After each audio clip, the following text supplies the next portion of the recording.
Olá, sejam bem-vindos ao Mentes que Transformam, o podcast onde histórias reais, aprendizados e estratégias se encontram para transformar a sua relação com o dinheiro. Eu sou a Thaís e no episódio de hoje você vai descobrir como pequenas mudanças na sua mentalidade podem transformar o seu futuro.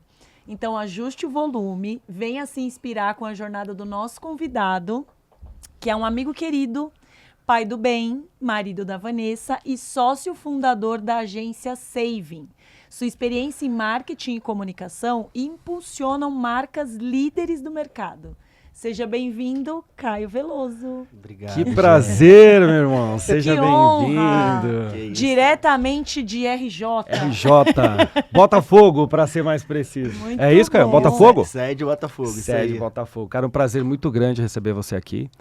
E seja bem-vindo.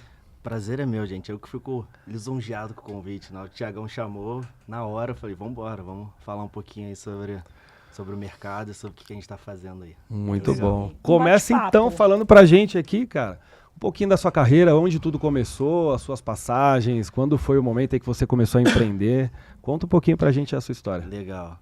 Para não ficar aqui um dia falando sobre, sobre o que veio e o que me fez, né, querer empreender, acho que para resumir, eu não vim do mercado de agência, né? Então eu não sou cria de agência, eu vim do mercado corporativo. Então antes de empreender, tive 10 a 15 anos de mercado corporativo.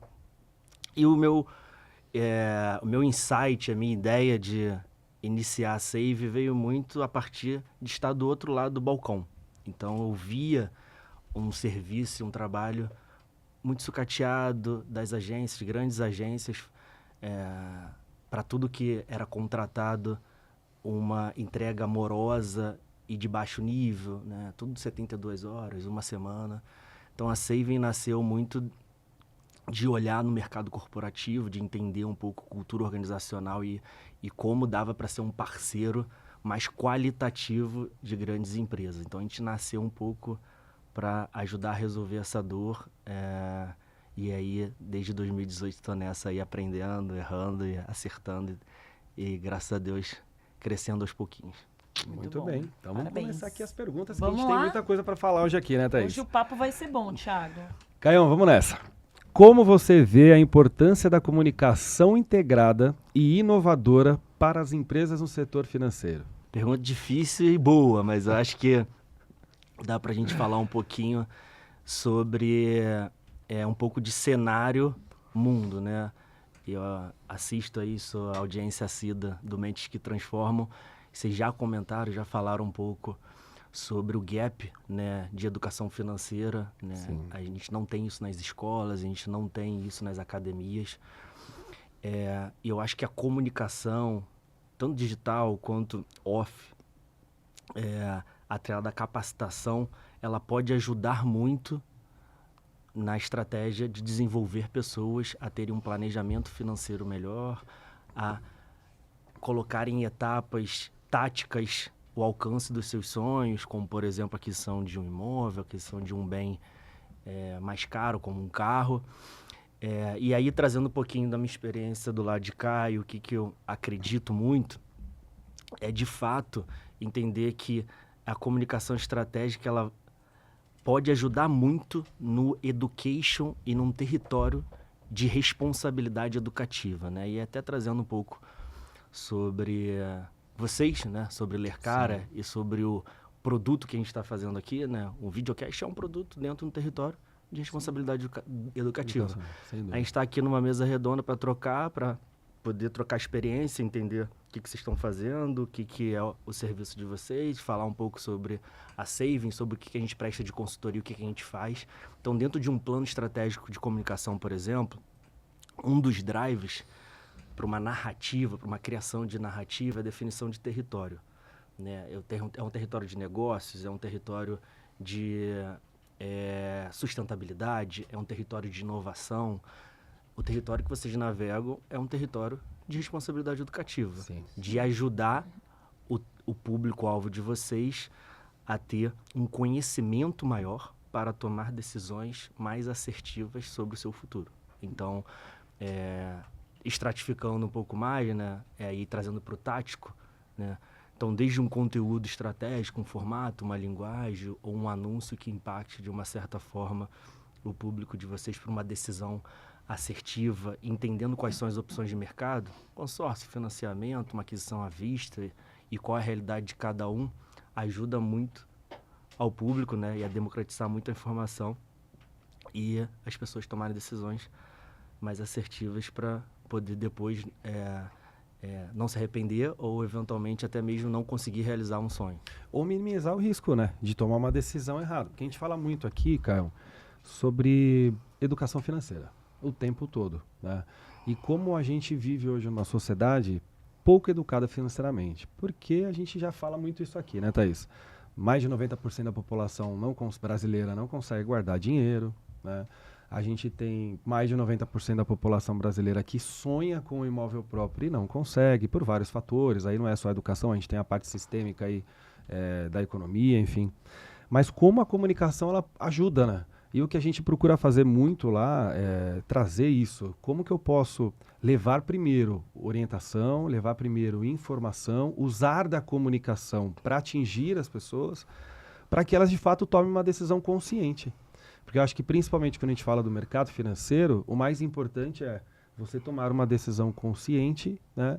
E que é evidente que você espera atingir um objetivo X, Y, Z, e você tem os seus objetivos, né? A gente tem os nossos objetivos, mas que para isso eu preciso estar munido de instrução, de informação, né? Então acho que a comunicação ela tem uma participação fundamental nisso, né? Os bons profissionais, os maus profissionais também estão lá, mas acho que me deixa mais fácil o acesso para conseguir falar com pessoas boas de todos os segmentos, não só do mercado financeiro, né? Exatamente. Eu quiser falar com alguém lá, bom lá de consórcio, eu vou entrar lá e eu vou ver quem tem vídeos, quem fala, quem está se posicionando. Então, acho que a importância da comunicação, ela é fundamental, né, cara? Perfeito, é isso. Concordo 100%. Então vamos lá, Caio. Quais paralelos você vê entre estratégia de marketing em mídia digital e estratégias para alcançar metas financeiras pessoais? Ótima pergunta. E aqui eu vou trazer um pouco um paralelo dentro da cadeira do desafio de empreender, né? Então, nesses 7 anos aí na Saving, aprendi um pouquinho e trouxe um pouco de metodologia de mercado. E fazendo um paralelo, eu consigo aplicar isso tranquilamente, é o que eu faço na minha vida pessoal, tá? E aí tem 2 metodologias para planejamento estratégico que a gente também usa para os nossos clientes, que é OKRs e KPIs. Uhum. E aí estratificando um pouco isso, desse nome bonito, né? OKR é uma métrica para resultado-chave. Olhando macro, é o que a gente quer em termos de inspiração, é o objetivo mãe, né? E eu vou exemplificar isso no detalhe para vocês. E KPI é a meta e o indicador de dia a dia, de manutenção, e o que faz e o que driva a gente a entender se a gente está indo bem e se não está indo bem. Então, para uma realidade de comunicação e para um exemplo prático e tático, né, um OKR dentro de uma campanha de digital pode ser atingir 3.000 leads em 3 meses, ou 10.000 leads em 3 meses, leads qualitativos. Um KPI e um acompanhamento e uma indicação de um plano tático de dia a dia é entender se a gente está tendo uma taxa de engajamento assertiva, e aí dando um exemplo, né? Se para atingir 3.000 leads eu quero ter 2,5 de CTR, que é a taxa ali de pessoas que clicaram e se engajaram, né? E vou dar um exemplo que eu estou tendo 10.000 impressões. Meu anúncio está sendo exibido 10.000 vezes. E aí independe se a gente está impactando uma pessoa 5 vezes ou 4. E eu quero ter 2,5 de porcentagem. Eu teria que ter 250 cliques, por exemplo, 250 pessoas interessadas a partir de 10.000 visualizações. Então isso é um exemplo de um uma matemática, né? Você tem ali uma métrica que é uma matemática que no final ali entrega o que você precisa. E aí, esse é um KPI, um exemplo que eu acho que ajuda a gente a planejar e entender se a gente está atingindo um objetivo dentro de uma campanha de comunicação. seja para um dia, 2 dias ou 5 dias. E aí, trazendo um pouco isso para uma realidade de planejamento pessoal, né, e de realização de um sonho ou de aquisição de um bem, né, durável como um imóvel, como um carro, a gente pode tranquilamente colocar como um OKR a aquisição de um imóvel. Né? Assim, em 2026, até 31 de dezembro de 2026, eu quero adquirir um imóvel de 1 milhão. E eu tenho uma carta de consórcio de 1 milhão. E tenho um fundo, caixa, dentro da meu planejamento familiar, de 300 mil. Aí eu estou entendendo que eu preciso ter mais de 200 mil até 2026 para conseguir dar um lance e aí entender que eu vou ter como KPI a possibilidade de ser sorteado ou de dar um lance e ter uma margem maior da realização desse sonho até 2026. E o que eu tenho que fazer para isso? Dentro de OKR é o quê? Eu preciso reduzir anualmente em 20% os meus custos e aumentar 30% a minha receita para conseguir juntar isso. Mas no dia a dia, o que é? Eu preciso cortar, almoçar. No exemplo, tá, gente? Tático, né? Eu preciso cortar porque eu almoço muito fora e isso despende R$2.000 no meu orçamento e durante um ano isso é X dinheiro. Ou eu preciso aumentar a minha receita, se eu for empreendedor, ou se eu sou CLT, eu preciso ter uma remuneração extra. Então, isso me ajudou e me ajuda muito em metas financeiras e acho que isso se aplica totalmente a um grupo familiar e eu acho que empreender e ter uma empresa nada mais é do que isso, né? Você pensar uma estrutura a partir de um grupo de pessoas e como que eu faço para aquela companhia gerar lucro, né? Gerar dividendo, remunerar sócios. Então, eu acho que isso me ajudou muito. Eu acho que é um paralelo muito legal aí de traçar dentro de atuação. Eu acho que se as pessoas tiverem um propósito, né, Caio, de atingir uma meta, seja ali a longo prazo, ela precisa realmente fazer uma organização, né? Então, independente da maneira que ela enxergue aquele cenário, ela precisa ou com um papel, ou com uma planilha. Planejar. Ela precisa colocar os gastos dela, que ela tem ali, mensais, anuais, ver no que ela pode reduzir e fazer o planejamento para ela atingir aquele objetivo, né? Exatamente. Então, começar e se planejar já é um começo, né, Thiago? E planejamento para muita gente pode parecer, mas planejamento, o que é esse negócio de planejamento? Planejamento, às vezes, é você parar para pensar, mas e se daqui 3 meses acontecer isso? Mas e se daqui 6 meses acontecer isso, eu receber um aumento? Mas eu também posso não receber um aumento. E se daqui 6 meses a minha renda diminuir? Então, vamos ver se a gente está chegando aqui deixa eu ver se eu entendi. Então, tanto no mundo corporativo quanto no mundo de finanças pessoais, ali nesse universo, acho que, conforme a Thaís falou, acho que o mais importante é a gente ter métricas, mas se planejar. Exato. É isso. Planejamento é a alma do que você acabou de dizer aí. Podemos resumir dessa forma, Caio? Planejamento? Eu acho que é isso. E acho que, assim, é muito mais do que isso. Eu acho que é o que eu acredito em termos de desmistificar e simplificar. Eu acho que quando você está falando de uma aquisição de um bem, muitas vezes as pessoas acham isso muito distante, né? Cara, é uma utopia, eu não vou conseguir, né? Os imóveis são muito mais caros hoje, uma aquisição de um carro é muito mais caro hoje. Mas quando você, de uma certa forma, faz o que o Thiagão está falando, né? Cara, calma aí, deixa eu parar e olhar aqui, deixa eu planejar, deixa eu fazer uma lista do que eu gasto. As pessoas... Eu acho que tem muito, culturalmente também, né? Elas são muito imediatistas, né? E acho que o objetivo de longo prazo, ele acaba... Cara, deixa para o longo prazo e eu não sei se isso é uma prioridade. Exato. Então, acho que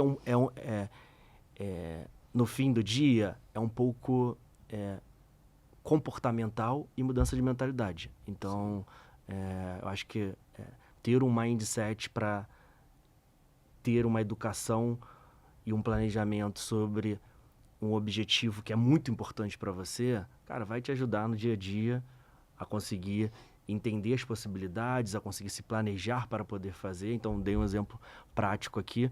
Eu acho que você entendendo todos os riscos e você, de novo, né? A gente está falando muito e vai falar muito sobre a didática e a possibilidade de ter acesso à informação. Eu acho que o que vocês fazem muito é muito legal, porque vocês dão exemplos práticos, né? Isso. Então, se eu não me engano, acho que foi hoje, né? Em termos de tempos aí de publicação, o Thiago postou um vídeo lá super legal sobre um estúdio e a monetização desse estúdio, né? E a materialização de algo que já gera uma rentabilidade, e além disso, pode usar esse dinheiro para ser reinvestido e é um ativo, não é um passivo, né? Daqui a 5, 10 anos está valendo o dobro ou o triplo, então eu acho que é por aí. E é o que você falou também, Caio. As pessoas são muito imediatistas e não pensam no futuro, né? Então, as pessoas daqui a um tempo não vão ter mais a mesma dinâmica, o mesmo disponibilidade para trabalhar, enfim. E aí, se as pessoas se planejarem a longo prazo, elas conseguem lá no futuro complementar uma aposentadoria, ter uma renda de aluguel, enfim.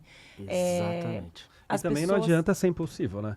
Porque se a gente pegar a nossa passagem dentro do banco, por exemplo, eu lembro inúmeros casos de pessoas que querem muito comprar o imóvel, tem esse perfil mais imediatista, e aí entra, visita um stand de imóvel na planta, vai lá e fecha o imóvel. Aí passa o tempo, eu não me planejei, eu não pensei no cenário que pudesse acontecer em 6, 12, 24, aí vai chegar um momento em que o imóvel vai ser entregue e e aí essa pessoa vai precisar financiar esse imóvel. Eu cansei de falar com pessoas que não conseguiam aprovar o crédito na hora que chegava lá na hora do financiamento, porque eu não parei para pensar o seguinte: não, durante a fase da obra eu vou pagar tanto, quando precisar financiar, eu vou precisar financiar tanto, só que antes de fechar esse imóvel na planta, que é legal e tudo bem, tá todo mundo, né, tem esse desejo e ok fazer, eu preciso pensar quanto é que vai ser a minha parcela lá quando entregar o imóvel. Porque o imediatismo, ele também traz a impulsividade. Então, não adianta você fazer uma compra impulsiva, porque também você vai ter problema lá na frente. Exato. Então, acho que o ponto central é o planejamento. Então, quando a gente traz para o planejamento dentro do mercado financeiro e do nosso negócio, qual vai ser o valor da parcela do financiamento ou do consórcio, né? Será que eu vou ter essa capacidade? Porque senão isso vai virar um baita de um problema. Então, o planejamento ele não é só uma teoria, né? Não é só algo que está ali, não, todo mundo fala de planejamento. Planejamento é você parar e pensar quais são não só valores, mas quais são os acontecimentos possíveis que podem fazer o negócio dar muito certo, mas que também pode fazer o negócio dar muito errado. E quem que pode ajudar esse pessoal a entender isso, Thiago? A gente sempre fala da necessidade de procurar um especialista. Acho que não importa a área, né? A gente fala muito sobre finanças, mercado financeiro, consórcio, e a gente sempre recomenda, procure um especialista, porque às vezes a gente não tem, assim como o Caio é de um mercado em que a gente não domina, e a gente precisa de um especialista como o Caio também para nos apoiar, nos ajudar, nos orientar. Você que está aí e tem esse desejo de entender mais como se planejar melhor para fazer uma aquisição de imóvel, e não só uma aquisição de imóvel, procure a ajuda de um especialista, e a gente está aqui para isso. @Lercar Investimentos. É isso. Muito bem, Caião. Mais uma aqui. Quais estratégias de liderança e resiliência você aplicou para manter a agência Saving competitiva? Você vê similaridades com a gestão de finanças pessoais ou empresariais? Sim. Essa pergunta é muito legal, porque acho que conecta muito com a realidade de um Renato recente aí de 3 anos para cá, sobre alguns aprendizados que eu tive dentro da cadeira financeira, né, de empreender, porque quando você decide empreender, a decisão ela é muito parecida com a decisão de adquirir um imóvel, um bem, né? Existe um sonho. Eu quero empreender. Sim. Mas quando você vem do corporativo, quando você é CLT, você no máximo, se você exercer um cargo de liderança, que foi o meu caso, numa grande empresa como TV Globo e tudo mais, você vai ter uma experiência e um track record de aprendizado dentro de uma gestão de time, de fluxos, de recursos. Mas você pegar o seu dinheiro e tomar decisões em cima disso, o game é mais hard. E eu acho que quando a gente está falando de segurança, equilíbrio, olhando para saving, acho que a primeira coisa é sobre ter um cliente satisfeito, né? Ter um cliente satisfeito, ele está numa esteira e numa percepção de qualidade que vai muito além de entregar o que está no contrato. e a percepção de qualidade e a satisfação de um cliente, ela está desde um atendimento, de um acolhimento, de ter uma empatia. De você entender o problema do cliente. Sobre entender a dor. A dor. E eu acho que ouvir genuinamente, né, exatamente. E o que eu aprendi, o que eu entendi ao longo da jornada aí empreendendo, é que o negócio de prestação de serviço, o nosso negócio, ele precisa ser 100% orientado ao cliente. Então, eu posso ter algumas ambições, eu tenho ambições, né? Eu posso ter como controlador e ser alguém que toma decisão sobre uma companhia, eu posso. Mas antes eu tenho que olhar o cliente, eu tenho que olhar qual é a dor dele. Porque senão eu estou criando uma empresa que talvez não está resolvendo um problema, e eu acho que qualquer empresa e qualquer companhia que resolve prestação de serviços para os nossos clientes, ele resolve uma dor e um problema que esse cliente tem. Então, acho que essa é a primeira coisa que eu trago dentro de entender o ambiente de segurança para um crescimento de uma companhia, para ela se manter saudável, para se manter rentável. Né? Ainda dentro de segurança, eu acho que, e acho que isso é inerente a qualquer negócio, né? A área de vendas, máquina de vendas, ela precisa ser ativa, né? Então, tenho metas, né? Assim como vocês também têm, né? De prospecção, de colocar cliente para dentro de casa. Então, tenho metas de agendas para isso. Então, no nosso caso, a gente tem contratos que são de 12, 24 meses, 36 meses, muitos contratos que exige bid, exige concorrência. Então, os encontros e o relacionamento, muitas vezes, para gerar uma venda, a gente está falando de um topo de funil, que é quem já decidiu comprar de 7 a 8 encontros. Então, muitas vezes é exaustivo, né? E o hard para poder virar contrato está muito em gerar essas conversas. Porém, quando a gente vende uma única vez, se mantém por 12, 24 meses e tem que monitorar a satisfação e as entregas que estão sendo feitas no dia a dia pelo nosso time e pelo que a gente se propôs a fazer. Sempre pensando no a mais e entendendo que os ajustes são feitos durante a jornada da nossa prestação e da nossa parceria.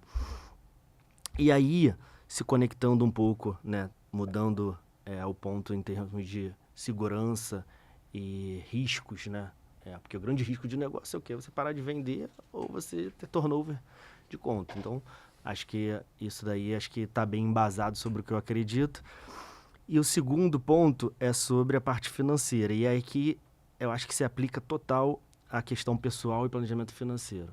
Então, a Save hoje ela tem meta de fluxo de caixa. Então, a gente organiza para ter ali 6 a 12 meses de segurança. Então, se todos os clientes saírem, a gente tem caixa para segurar. Estou dando um exemplo, né? Time e continuar com a operação. Acho que isso é importante. E aí, trazendo para analogia de pessoal ou de um grupo familiar, você tem uma reserva de emergência. Ou além da reserva de emergência, eu digo mais, né? Acho que ter um fundo caixa que vai te ajudar aí dando brilho para os seus sonhos, ou para que você conseguir fazer uma viagem, ou para você conseguir dar uma entrada numa carta de consórcio. Então, acho que isso, de uma certa forma, ajuda muito a entender e a ter um atingimento ali de metas. E um outro ponto que eu acho que também está ligado um pouco a isso que eu estou falando, que é regime de caixa, e o que eu aprendi, acho que também se aplica a uma analogia pessoal, é a parte de você organizar, e aí, tanto na cadeira empreendedora quanto na vida pessoal, contas a pagar e contas a receber, né? Então, quanto menos você reduzir a sua janela para receber dos seus clientes, é ótimo, e quanto mais você alongar a sua janela para pagar os seus fornecedores, melhor ainda, porque, como falei, né, explanei aqui, conversei, estou colocando para vocês, caixa e regime de caixa é rei dentro de uma empresa. É o que faz as empresas, muitas das vezes, ou o que fez as empresas fecharem as portas de pandemia. A gente tinha muitas pequenas PMEs, né, pequenas e médias empresas, que muitas vezes não tem caixa. 3 meses sem receber, fechou a porta. Vai fazer o quê? E às vezes não tem score para tomar uma dívida ou para alavancar.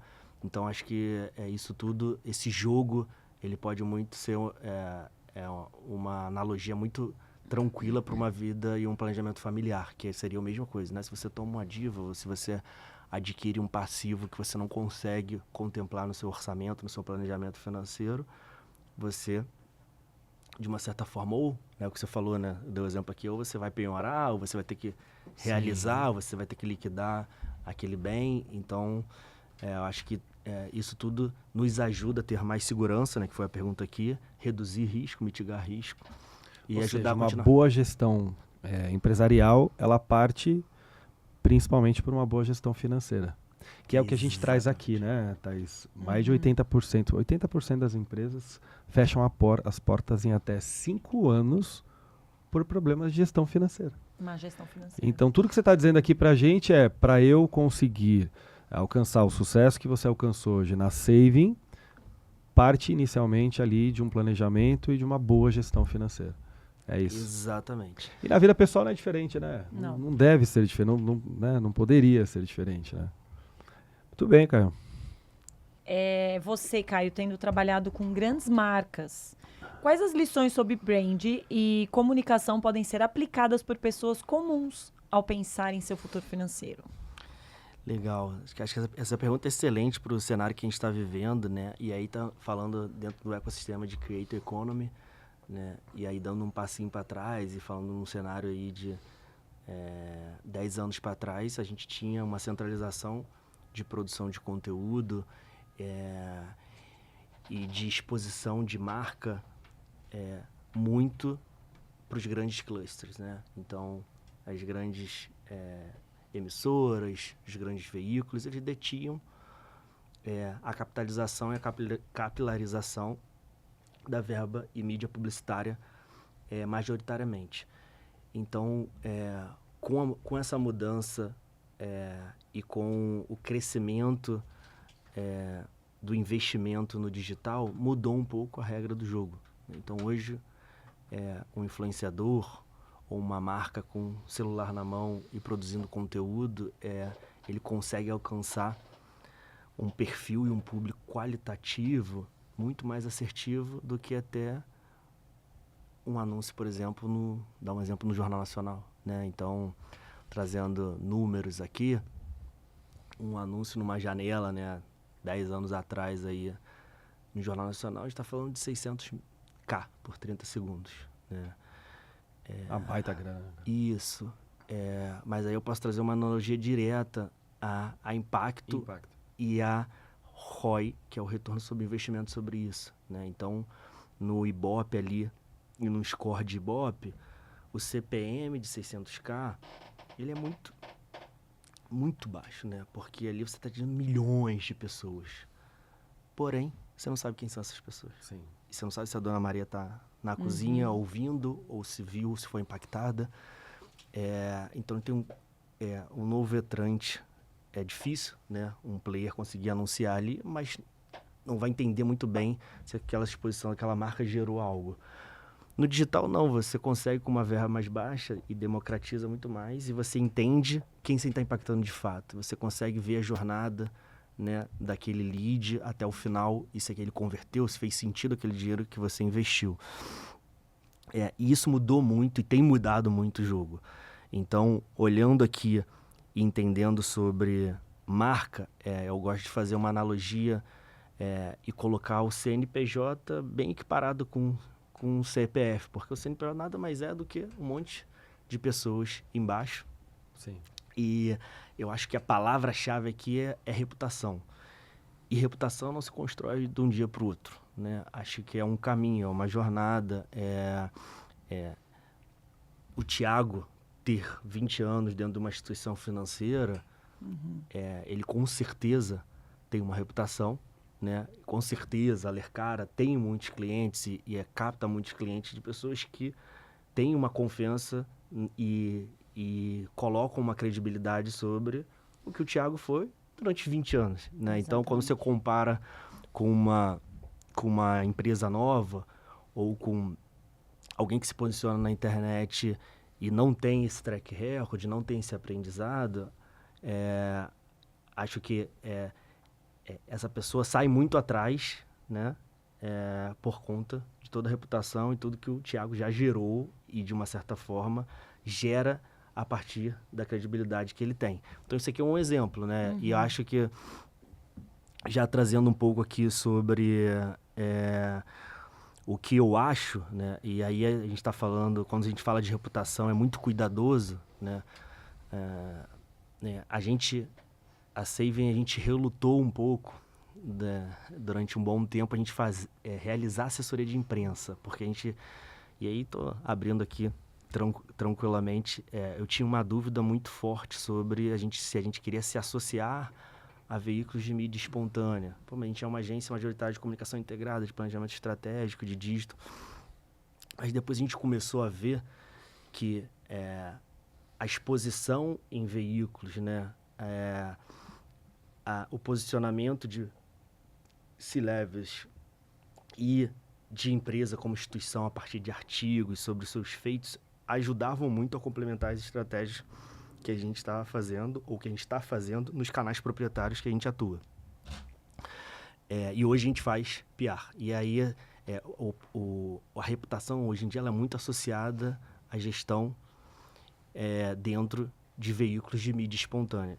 E por que eu estou falando isso? Porque quando se fala de reputação, você está muito ligado à possibilidade de gerir crises, né? Então, quando você está falando de uma marca pessoal, ou você está falando de uma companhia, como, por exemplo, a Recara, que tem um embaixador ou porta-vozes, que é o Thiago e a Thaís, por exemplo, a gente demora muito para construir essa reputação, né? Anos. E muitas das vezes com algum problema, né? Ou alguma crise que pode se instaurar, segundos. E aí, para poder ser mitigado. Então, a gestão e a manutenção de imagem dentro, e aí, por bom e por mal, né? Porque pode ter exposições sensíveis, é muito cuidadosa. Então, é aí que a Saving entra, né? Para poder ajudar, até mesmo numa estratégia de uma gestão de uma crise, ou de algo que aconteça que não é tão positivo, como que a gente se posiciona, como que a gente fala, como que a gente aborda, como que a gente até mesmo assume falha, falhamos, né? Perfeito. Então, acho que é sobre isso e acho que é uma construção, uma jornada mesmo. E eu ia entrar nesse ponto, né? Lá na Lercar a gente fala muito sobre geração de confiança. Que para vender, a gente não... Eu até brinco com muitos dos meus clientes, já tive essa expressão lá, e a gente fala muito lá nos bate-papos que a gente não vende consórcio, a gente vende confiança. Porque o consórcio ele é uma ferramenta ali de realização de sonhos, enfim. No entanto, para eu poder vender, eu preciso primeiro gerar confiança. Então, eu queria te pedir uma dica aqui, né, que com certeza tem um monte de empresário que começou a jornada agora. Como que... o que você dá de dica para quem quer gerar confiança para o seu público, né? Como que você... quais são as principais dicas que você pode falar para quem está nos assistindo? Geração de confiança dentro do teu modelo de negócio, usando a comunicação, usando estratégias de redes sociais. O que você pode deixar de dica para a gente aqui? Legal. É uma pergunta difícil, né? Uma pergunta de milhões, mas o que acho que eu posso dizer em termos de técnica a primeira coisa, descobrir o que é seu diferencial, né? O que é sua fortaleza, o que é seu ponto forte. Então, o que a gente mais vê, aí estamos falando dentro de um perfil que você quer virar um creator dentro de um ambiente digital, né? Não estou falando para uma estratégia de comunicação de uma grande companhia ou de como fazer. Tranquilamente, você pode ter uma exposição, uma marca que fala sem ter o fundador ou sem ter o sócio ali sendo porta-voz, né? Você pode ter pessoas, embaixadores, para poder fazer essas marcas falarem. Mas é óbvio que quem é o fundador, ele vai estratificar, ou quem é o sócio, ou quem está na linha de frente, ele vai dar muito mais força para essa comunicação, porque uma boa comunicação, e a gente está falando de companhias, a gente está falando de empresas, de pessoas que vão ali todos os dias para poder buscar uma contrapartida de remuneração, uma evolução de carreira, é uma boa comunicação que é muito bem feita para dentro, né? Então, se a comunicação é muito bem feita para dentro, ela, de uma certa forma, vai transbordar para fora com uma equidade. O segundo ponto é descobriu sua fortaleza, né? Entendeu, né? A gente tem match cultural de propósito, né? Quando tá falando de companhia, acho que tem a teoria aí, eu gosto muito do Golden Circle, do Simon Sinek, que é a definição de propósito, né? Hoje o propósito ele é muito maior do que visão, missão e valores, né? Ele está muito acima. Cara, qual é o propósito disso, né? Eu tenho fit, conheço? Cara, se eu tenho fit, vai ser muito mais natural. E aí onde que eu vou entrar, que é talvez a segunda dica, né? Se eu posso dar dicas, de gerar autenticidade, né? Quanto mais autêntico você puder ser, quanto mais singular você puder ser, você vai se diferenciar. Então a gente vê que vai despontar, ou que as pessoas vão ter mais empatia, ou que elas vão se conectar mais com autenticidade, com que você vê que é natural, que não é forçado. Então, acho que esse é o segundo ponto. E aí, o terceiro, não menos importante, se você é especialista em algo, se você é muito bom em algo, exiba isso, né? Então, e aí use todas as esferas que possam fazer isso dar certo, desde tom de voz, e aí tom de voz entendendo e falando aí para um público que não está familiarizado, é a forma, né? É o como. Então, por exemplo, né? Se um tom de voz de uma companhia que quer impactar um jovem, é um tom de voz mais amigável, didático, é um tom de voz em um formato mais leve, menos burocrático, simples, direto, objetivo, num formato que eventualmente vai impactar ele com algo que ele consome ou é interessado. Então, eu tenho um core business que eu vendo sonhos, que são cartas de consórcio, que no final é um imóvel. Para impactar uma pessoa que está buscando realizar isso, não necessariamente eu vou estar falando de consórcio, ou devo estar falando de consórcio o tempo inteiro. E é o que, né, a gente está se propondo a fazer aqui. A gente está falando de educação financeira, a gente está falando de planejamento, a gente está falando sobre mitigar riscos, a gente está falando sobre realizações.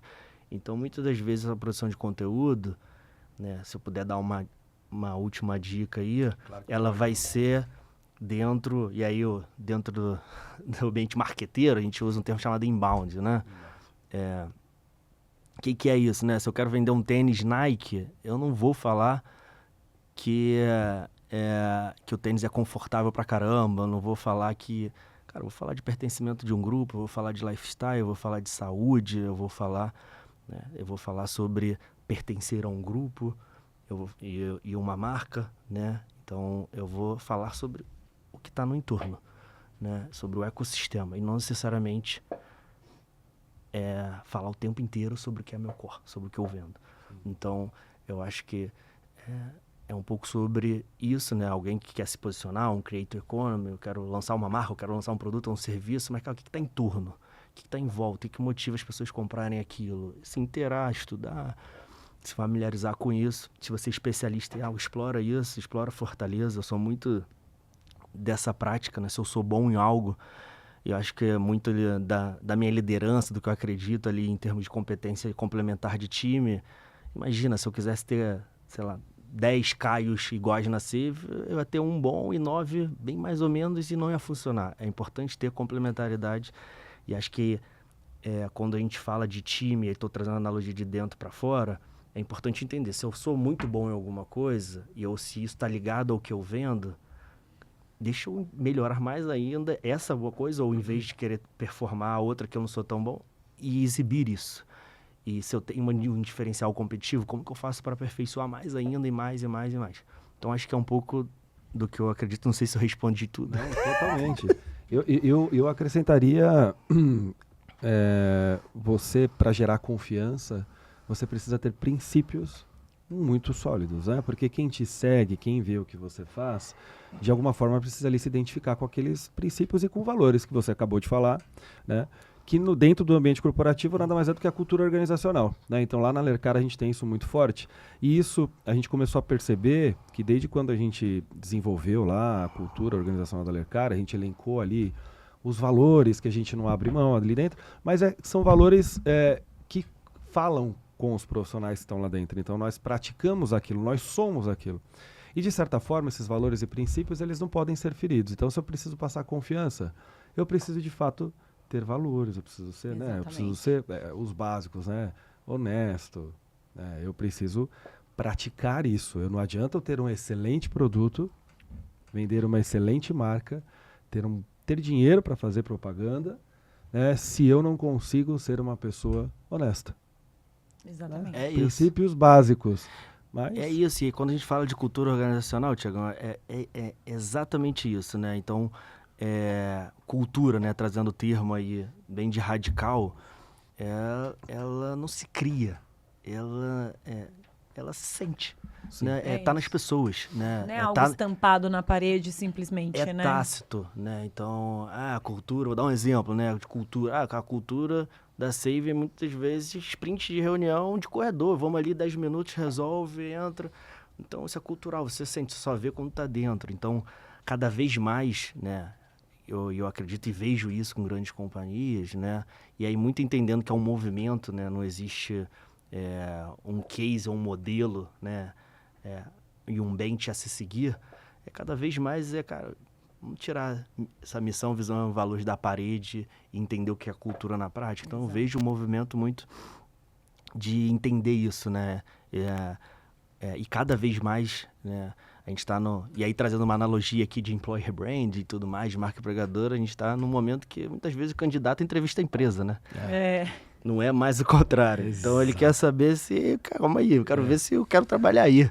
E acho que é um pouco sobre isso, acho que cada vez mais vai ser isso. E aí trazendo um pouco a analogia de perfil geracional, né? A nova geração, os milênios, não é sobre dinheiro, não é sobre remuneração, é sobre adequação, qual é o propósito dessa companhia, eu acredito nisso, né? Então, trazendo um pouco minha analogia do que eu acredito, e aí um pouco sobre o que é também sobre a questão do público jovem, que a gente tem falado um pouco e falou um pouco do nosso papo, é isso que eu acredito. Não sei se a gente já chegou nessa pergunta. Não, vamos chegar agora. Mas acho que a gente pode fazer aqui uma introdução e falar um pouco mais sobre o público jovem. Dentro do nosso modelo de negócio, dentro da atuação que nós temos ali na Lercara, que é o mercado imobiliário, especificamente, a gente percebe uma mudança no comportamento dos jovens, uma mudança do comportamento de consumo mesmo. Então, a gente vê um movimento muito forte hoje para aquisição de estúdios, né, de imóveis compactos, e a gente sabe que os jovens hoje eles mudaram muito a forma que eles enxergam, né, o consumo de carro, né, se trabalha ou não naquela empresa, ele que vai definir, mas principalmente o tipo de imóvel. Hoje ele busca um imóvel mais próximo de metrô, de trem, mais próximo ali do trabalho. do trabalho. Ele pensa muito na mobilidade urbana, se aquele imóvel que ele está comprando vai dar uma mobilidade boa para ele. Esse jovem, hoje nós estamos falando de jovens entre 20 e 35 anos. Na maioria ali, eles preferem, quando o assunto é automóvel, não ter veículo próprio. Eles preferem, às vezes, na maioria das vezes, ali usar o sistema não só de trem, metrô, mas de aplicativo também. Então é uma mudança comportamental. Haja visto, a gente tem hoje um mercado imobiliário onde 60% da demanda, né, de estúdios já são desses jovens. Então eles estão comprando esses imóveis compactos, mas também não querem ter carro. Quando a gente fala dessa mudança comportamental, eu queria saber de você como que você enxerga o papel do marketing digital na promoção de soluções financeiras, como consórcio, por exemplo, para o público jovem, para esse público. Cara, essa pergunta... primeira coisa, assim, respondendo a pergunta de cara e direta, assim, essencial, porque o principal consumidor do ambiente digital são os jovens, né? Então, a gente aqui, né? Sim. 30 a mais, todo mundo. Mais tempo, 30. Tá convidado de novo. Eu sou 37 mais. A gente aqui... a gente é uma geração que não nasceu do digital. Muito louco a gente pensar nisso, né? Então, Acho que a gente é a última geração que não teve exata- celular, não é isso? exatamente, smartphone, a gente não nasceu do smartphone. Então, é muito louco a gente pensar essa virada geracional e como esses jovens nasceram nesse ambiente. Então, a gente está falando de milênios que nasceu na era digital. Se eu quero impactar esse público, se meu target é um jovem que está no ambiente digital, a gente também precisa mudar a mentalidade nossa de como a gente impacta esse cara.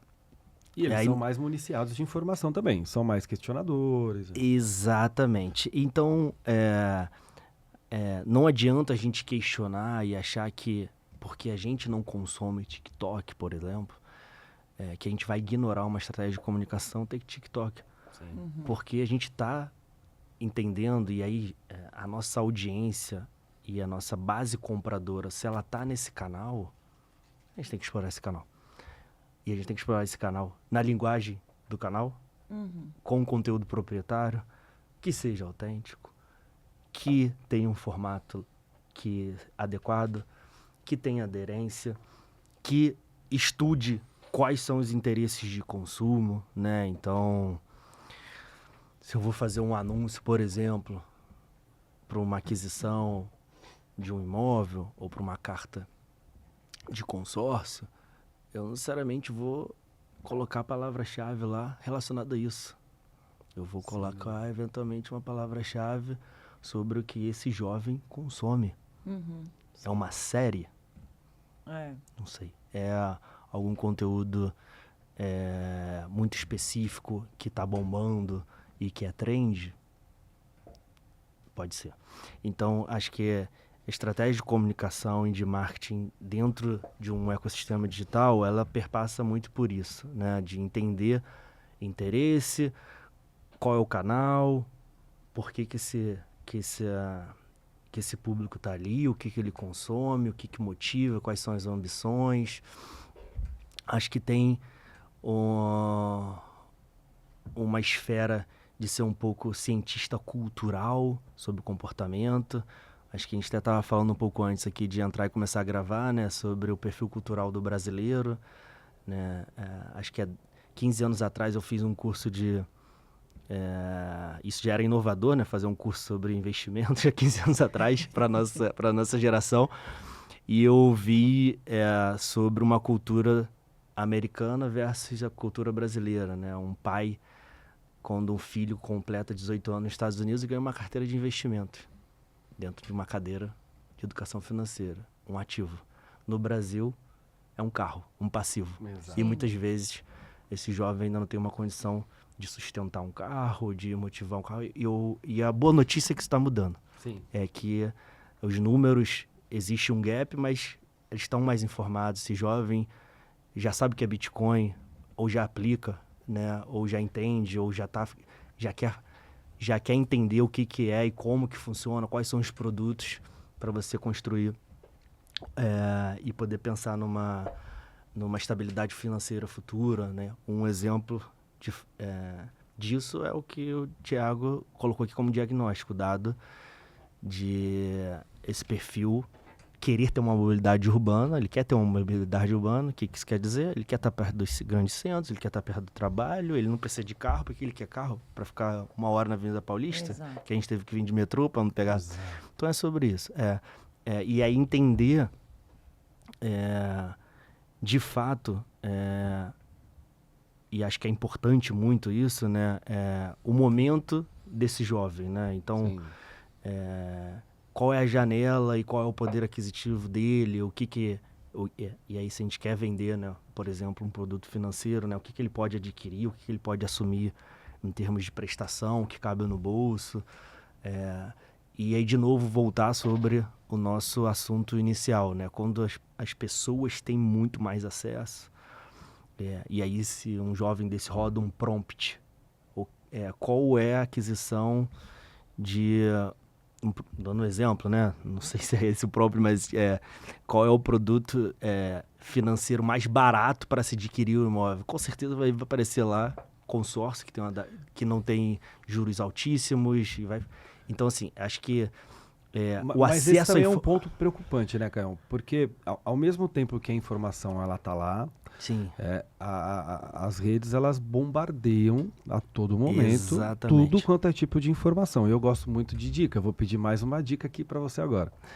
Para esses jovens, né, que também são clientes hoje Lercar, a gente tem muitos jovens clientes lá da Lercar. Qual dica que você dá, né? Nesse sentido, cheio de informação, para qual caminho eu olho, para onde eu vou, eu não sei se eu posso confiar aqui, ali. Como que ele faz um filtro? E aí eu não estou falando somente de uma decisão financeira para adquirir um consórcio, né? Mas e sim para tomar uma decisão, seja ela qual for, qual esfera for. Partindo do princípio que todo momento tem um monte de gente falando sobre tudo e eles estão cheios de informação. Que dica você dá para esse jovem tomar cuidado, para minimizar os riscos aí de tomar uma decisão errada e tal? Perfeito. Acho que a primeira coisa é entender quem está por trás, né? Quem são as pessoas que estão por trás, né? Qual o perfil dessa pessoa.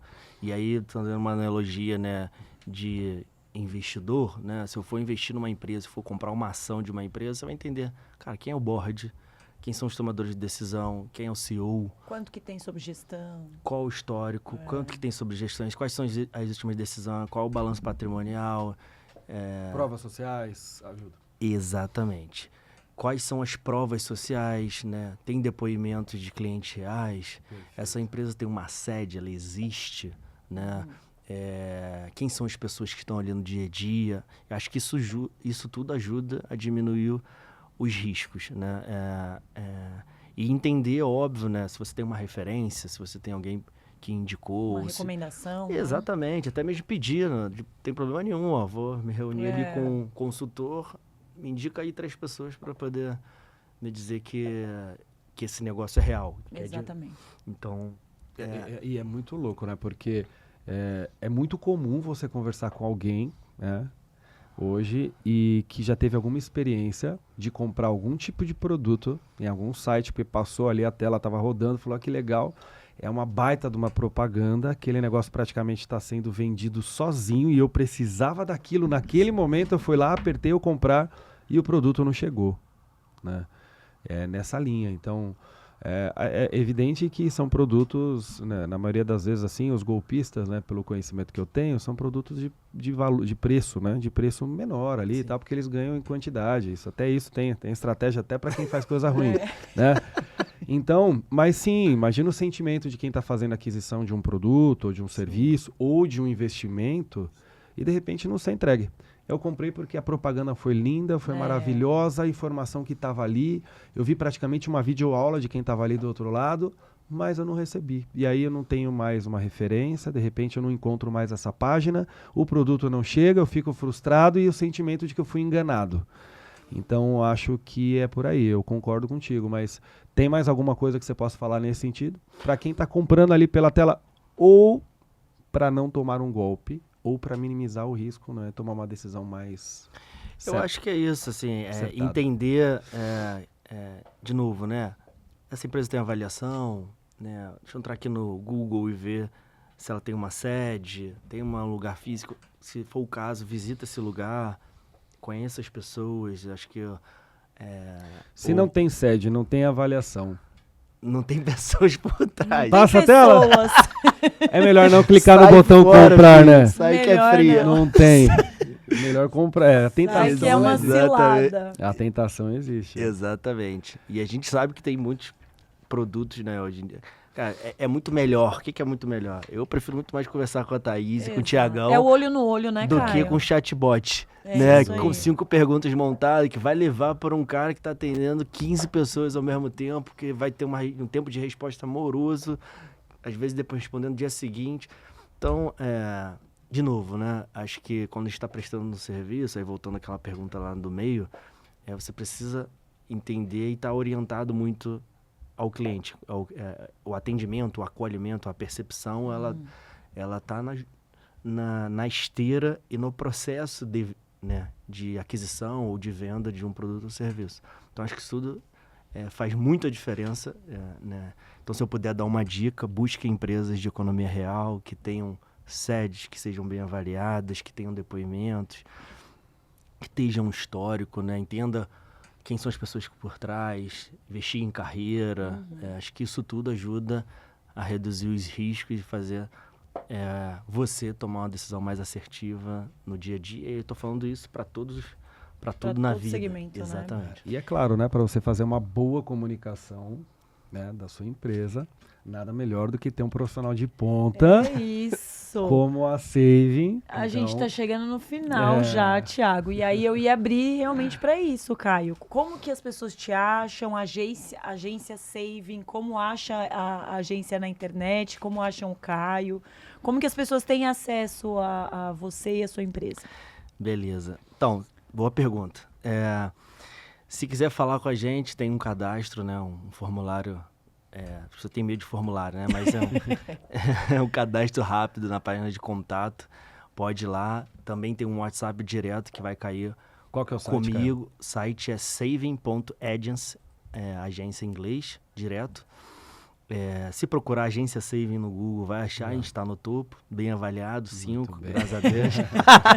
Então, vai bater lá e tem um caminho de WhatsApp direto a um clique, né? Eu falo do formulário que ajuda a gente a se preparar, que tem mais informações, mas se quiser vai ter um WhatsApp lá direto, vai falar com alguém, vai falar comigo ou com alguém do meu time e a gente vai marcar e entender. Então, se puder fazer um pouco de propaganda da Saving, Sim, por vou favor. fazer. A gente é uma agência de comunicação integrada, a gente está no mercado há 7 anos. O nosso ICP e nosso ticket médio são para grandes companhias, mas a gente também tem uma linha de negócio que atende PMEs. Então, se você é um pequeno empreendedor ou uma média empresa e quiser contratar a Saving, a gente está disponível para pensar junto, para poder pensar em montar parcerias. As principais linhas de negócios nossas são 2. Agência e estúdios. A agência, a gente tem as entregas dentro de estruturação de planejamento estratégico de comunicação interna e externa, como eu falei, né, para grandes companhias, gestão de redes sociais, monitoramento, a cadeira de inbound e de web SEO, que a gente chama, que é a produção de website, landing page, tudo que está dentro dessa esteira. E a segunda e a última ponta, não menos importante dentro de agência, é a parte de PR, que é assessoria de imprensa, que a gente está super feliz, a gente está num ramp-up, numa vertical legal para poder ir assumindo aí contas, né, como, por exemplo, uma conta Latam de uma companhia finlandesa, um outro grupo de agronegócio que a gente acabou de assumir, uma termoelétrica no Recife. Depois entra no site, vocês vão ver lá quais são as companhias. Nível nacional. Nível nacional. Tá? E a outra linha é a linha de estúdios, né? Que a gente é uma produtora audiovisual in-house na Saving para produção de vídeos institucionais, aftermovie, videocast, né? Por exemplo, esse que eu falei que a gente está fazendo aqui é um produto, né, de videocast, mas a gente já fez isso e faz isso para grandes empresas, webséries. Então, tudo que está dentro da esteira de produção audiovisual. E tem uma novidade recente que eu não posso ainda falar, mas fica ligado. A gente gosta de dica e de novidade. Fica legal. Percebeu. Fica ligado nas nossas redes, porque a gente está para fazer um anúncio super importante a mercado, de uma nova vertical dentro da companhia. Legal. E é isso que eu posso falar no momento. Então, tá bom. Acompanhem, gente. Qual que é o Instagram? O Instagram é Agência Save, @Agência Save. Agência Save. Muito bom. Muito bem, né? Ô, Caio, agradeço a sua participação. O nosso podcast, ele tem o nome Mentes que Transformam. E eu gostaria de saber aqui, para finalizar, o que mais transformou a sua mente nos últimos anos? Nossa, pergunta surpresa e difícil. Mentes que transformam, né? O que mais mudou, né? Eu acho que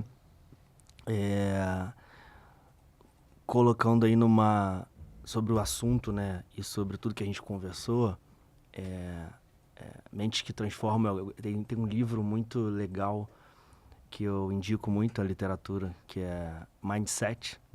Isso, não sei se vocês conhecem. Sim. Que fala muito sobre mindset de crescimento. Eu acho que um aprendizado meu muito forte dentro de uma esteira, de uma cadeira de planejamento financeiro, nos últimos anos mudou um pouco sobre a minha ótica, né? Acho que eu posso dar um depoimento aqui, Tiagão, consultor aí, há um ano atrás, né? Tomei a decisão de fazer a aquisição do meu segundo imóvel, né? Não foi o primeiro. E engraçado, né? E acho que eu posso dar isso aqui como crédito. Tiagão, e a gente tinha acabado de se conhecer, ele foi super atencioso e me deu a opção de uma decisão que era importante para mim, dentro da minha realidade ali, que não era, a princípio, a compra de uma carta de consórcio. Então, acho que é um depoimento aqui real sobre o que aconteceu, e eu achei isso muito legal, isso foi o que mais conectou a gente também. Então, é um exemplo sobre a importância de você ter acesso à informação para tomar as decisões certas. E eu acho que o que mais mudou e que tem mudado aí a minha cabeça e que tem me dado mais segurança nos meus negócios e como eu vejo a vida, acho que está muito ligado a entender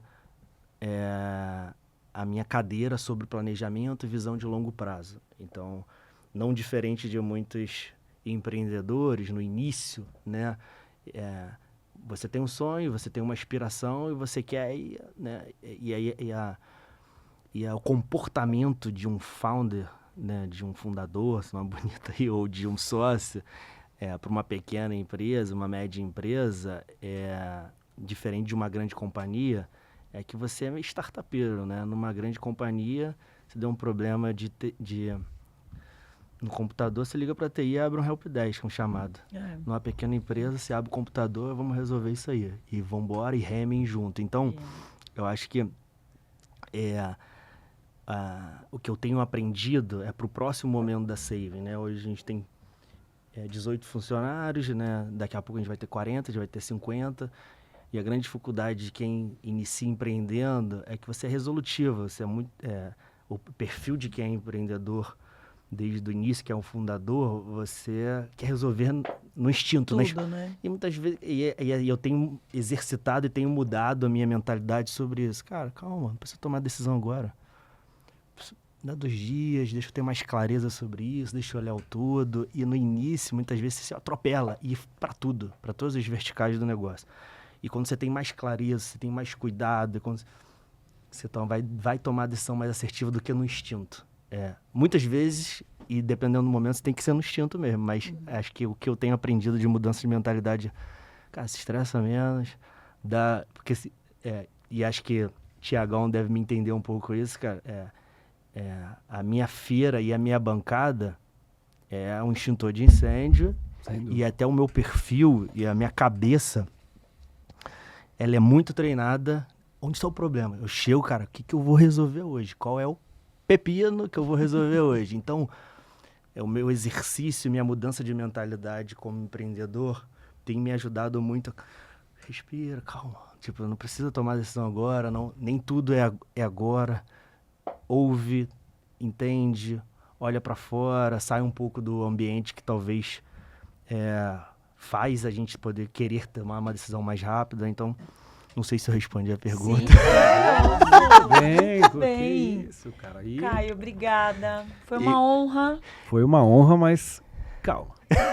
Ele tem que deixar uma mensagem final aqui para quem está assistindo a gente.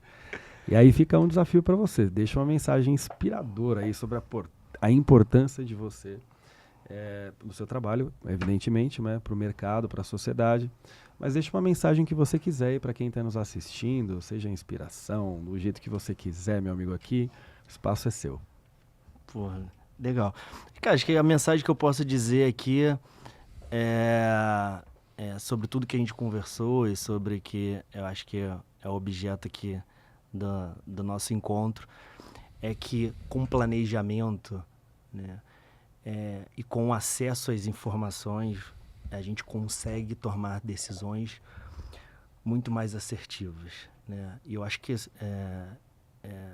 se é para mandar uma mensagem inspiradora, eu acho que tudo, e até um pouco atrelando ao título do podcast, né? Acho que tudo começa na mente, né? Se Eu vi um vídeo recente daqueles que viralizam aí, que fizeram uma pergunta difícil, né, de milhões ali sobre... Se tivesse que dar uma dica ou um conselho para alguém, cuide dos seus pensamentos, cuide do que está na sua mente, porque a mente, de uma certa forma, faz você ter ações faz você mudar seu lifestyle faz você materializar coisas, e materializar coisas faz você alcançar seus objetivos e seus sonhos. Acho que enfim, Perfeito. dando um Parabéns. panorama, acho que é isso. Esse foi o Caio Veloso. Obrigado. Imagina, Obrigada, obrigado Caio. vocês. É um prazer ter você aqui. Fiquei super feliz de estar aqui, aprender um pouquinho, né, trocar com A vocês, gente que muito aprendeu legal. com você, meu amigo. Aprendemos muito. Obrigado, gente. Obrigada, Caio. Valeu, até a próxima. Ó,